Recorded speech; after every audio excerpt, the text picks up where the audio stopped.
Woensdagavond 18 mei staat er een bijzonder concert op de bühne van de Schouwburg. Venrode Voices brengt namelijk de show Lentekriebels in samenwerking met bekende artiesten als Ernst Daniel Smit, Annemieke Ruijten en Laura Engel. Producer en ook dirigent van het dameskoor Max Smeets kwam op het idee door de klassieke grootmeesters. En op een gegeven moment dacht ik, naar aanleiding van dat ik eens naar Vivaldi had zitten luisteren en naar Piazzolla van, god, is het misschien een leuk thema om iets met jaargetijden te doen.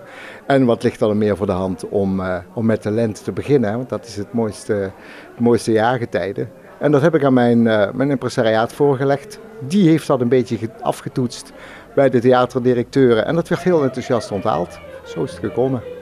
Inmiddels zijn er al diverse try-outs geweest en staat de show ook al op het programma bij vele landelijke theaters. Iedere keer met een lokaal koor en in Venray uiteraard met Max' eigen koor Venrode Voices. Een 42-koppig dameskoor. Venrode Voices is een koor uit Venray. We bestaan al heel erg lang en ik denk dat heel veel mensen uit Venray ons ook al wel eens ooit gezien hebben. Het zijn alleen vrouwen en we zingen popkoor, we zingen pop, we zingen ballads, we zingen musicals. In elk theater zal er een ander koor meezingen. Het begeleidingsorkest en de 3 solisten blijven wel de hele theatertour hetzelfde.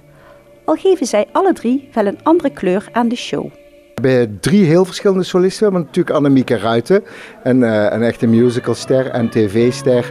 Die laten we het cabareteske voor de rekening nemen. Die zingt onder andere een heel nieuw liedje van Boudewijn de Groot over de lente. Dat is nog nooit uitgebracht. Dan hebben we Laura Engel, die vroeger vaak zong bij André Rieu. Die doet de klassieke dingetjes. Dus laten we zeggen de lentekriebels uit de 18e eeuw en de 19e eeuw. En dan hebben we natuurlijk Ernst Daniel Smit, die doet van allebei wat. En die doet ook een paar prachtige kleinkunstliedjes, zoals Ik zou wel eens willen weten van Jules de Korte en zo.